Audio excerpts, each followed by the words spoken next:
মোহতারাম, আপনার কাছে যে বিষয়টি জানতে চাচ্ছি, জীবনে অনেক নামাজ কাজা করেছি, এমনও হয়েছে যে টানা 3 বছর জুমার নামাজ ছাড়া কোনো নামাজই পড়ি নাই। এই নামাজগুলোর কাজা আদায় করব কিভাবে? অনেকে বলে যে নামাজের কাজা আছে, অনেকে বলে যে উমরি কাজা বলে কোনো কিছু নাই। খুবই গুরুত্বপূর্ণ একটা বিষয়। আমাদের বাংলাদেশে এটা একটি বড় সমস্যা। অনেক মানুষ যখন যুবক থাকে তখন ঠিক মতো নামাজ পড়ে না, আর যখন বুড়া হয়ে যায় তখন নামাজ ধরে। তো যৌবনের যে 20 বছর নামাজ আদায় করেন নাই, 10 বছর নামাজ আদায় করেন নাই, 8 বছর নামাজ আদায় করেন নাই, এই নামাজগুলোর হিসেব কি হবে? বড় মারাত্মক কথা। কিন্তু পৃথিবীর যত কাজ আছে সমস্ত কাজ পেছনে ফেলে নামাজকে অগ্রগামী রাখবেন। যারা এই ধরনের 3 বছর, 4 বছর, 5 বছর, 7 বছর নামাজ পড়েন নাই, সত্যি কঠিন এটা তাদের জন্য, যে 5 বছরের নামাজ আমি একসাথে কিভাবে আদায় করব।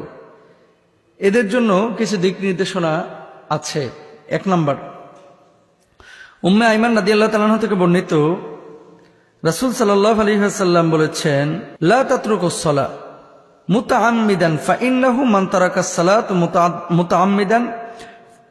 আল্লাহ রাসূল সাল্লাল্লাহু আলাইহি ওয়াসাল্লাম বলেছেন যে তোমরা ইচ্ছাকৃত নামাজ ত্যাগ করো না, কেননা যে ইচ্ছাকৃত নামাজ ত্যাগ করবে আল্লাহ এবং তার রাসূল তার থেকে জিম্মা মুক্ত হয়ে যাবেন। জিম্মাতুল্লাহি ওয়া রাসূলি, আল্লাহ রাসূল সাল্লাল্লাহু আলাইহি ওয়াসাল্লাম স্পষ্টভাবে বলেছেন, ইচ্ছাকৃত কেউ যদি নামাজ তরক করে সেই ব্যক্তি আল্লাহ এবং আল্লাহর রাসূলের থেকে জিম্মা মুক্ত হয়ে যাবে, মানে বিশেষ জিম্মাদারি লাভ করবে না। তাহলে আপনি কেন নামাজ তরক করেছেন, ত্যাগ করেছেন, কাজা করেছেন? এটা আপনার জন্য উচিত হয়নি। 1 নম্বর। 2 নম্বর, যখনই কোনো কাজা নামাজের কথা মনে পড়বে তখনই সেটা পড়ে নেবে। এ সম্পর্কে নবীজি সাল্লাল্লাহু আলাইহি ওয়াসাল্লামের হাদিস কি, আল্লাহ রাসূল সাল্লাল্লাহু আলাইহি ওয়াসাল্লাম কি বলছে খেয়াল করেন। মান নাসিয়া সালাতান ফালইউসাল্লি ইযা যাকারাহা লা কাফফারাতা লাহা ইল্লা যালিকা ফাইন্নাল্লাহা ইয়াকুল ওয়া আকিমিস সালাতা লিযিকরি।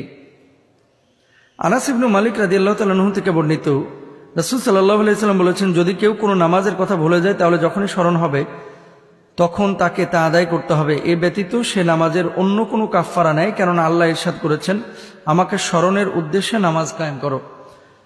সহিহ মুসলিমের 684 নম্বর হাদিস। এখন আপনাদেরকে একটা কথা বলি, তার মানে আপনার নামাজ কাজা হয়ে গেছে, যখনই আপনার নামাজের কথা মনে পড়েছে আপনি তখনই নামাজটা আদায় করে নেবেন। প্রশ্ন হলো যে 3 বছরের নামাজ হুজুর কেমনে আদায় করবো? এটা কি সম্ভব? 30 বছর অনেকে নামাজ পড়ে না, আমরাও জানি এটা সম্ভব না। কিন্তু প্রতিদিন যে এখন আপনি নিয়মিত নামাজ আদায় করছেন, যত রাকাত, যত ওয়াক্ত নামাজ আদায় করতেছেন, আপনি একটু আগে যান না, ওই রাকাতের, ওই ওয়াক্তের ওই রাকাতগুলো আপনি আদায় করেন। জোহরে বসেছেন, আপনি 3 দিনের জোহর কাভার করেন। যদি করতে পারেন, 30 বছরের নামাজ পড়তে না পারলে আল্লাহকে তো বলা যাবে যে আল্লাহ আমি চেষ্টা চালাইছি, আল্লাহকে তো বলতে পারবেন। কিন্তু এটা তো অনেকে করে না। আরেকটা ওয়ে আছে, আপনি নফলটা বেশি বেশি পড়েন। নফল যদি বেশি বেশি পড়েন তাহলে আপনার এই ফরজের ঘাটতিগুলো বা শূন্যতাগুলো পূর্ণ হয়ে যাবে। কিন্তু এটা আমরা অনেকে করি না। হ্যাঁ, অমুসলিম, ইহুদি, খ্রিস্টান, হিন্দু তারা যদি ইসলামের মধ্যে আসে তাদের যেমন কাজা নামাজ নাই। যে ব্যক্তি নামাজ পড়ে নাই তার যেন ইমানই ছিল না, সে কাফেরের মতো ছিল। এই জন্য কিছু ইসলামিক স্কলার বলছেন যে না, নামাজ যে পড়ে নাই ওর তো ইমানই ছিল না, ও যেন কাফেরের মতো ছিল।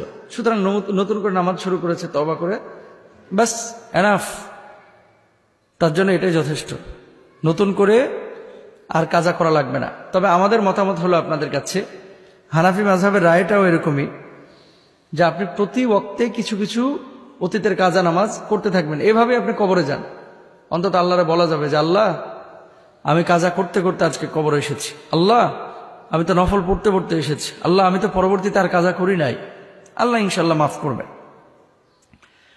আচ্ছা, এরপরে জাবর ইবনে আব্দুল্লাহ রাদিয়াল্লাহু তাআলা আনহু থেকে বর্ণিত, খন্দকের দিন সূর্য অস্ত যাওয়ার পর ওমর ইবনে খাত্তাব রাদিয়াল্লাহু তাআলা আনহু এসে কুরাইশ গোত্রীয় কাফিরদের ভৎসনা করতে লাগলেন এবং বললেন, হে আল্লাহর রাসূল, আমি এখনো আসরের নামাজ আদায় করতে পারিনি, এমনকি সূর্য অস্ত যায় অবস্থা।